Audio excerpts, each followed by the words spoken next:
मुझे कहते हैं तुम लड़कियों के लिए ज्यादा क्यों बोलते हो, उसकी 5 वजह हैं।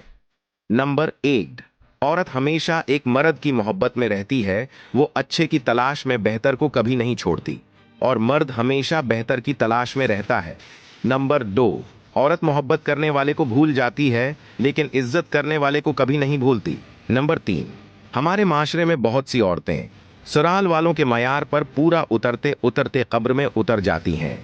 नंबर 4, मर्द जब शुरू में मोहब्बत करता है, मर्द की बहुत ज्यादा मोहब्बत होती है लेकिन आहिस्ता आहिस्ता खत्म हो जाती है। और औरत जब मोहब्बत करती है तो शुरू में औरत की मोहब्बत बहुत कम होती है लेकिन आहिस्ता आहिस्ता बढ़ते बढ़ते मौत तक पहुंचा देती है।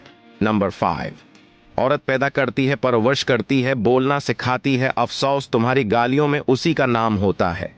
अगर बहनों और भाइयों मेरी वीडियो से एग्री करते हो तो कमेंट में यस लिख कर मुझे फॉलो कर लो। हमेशा सीधी राह दिखाऊंगा दोस्त।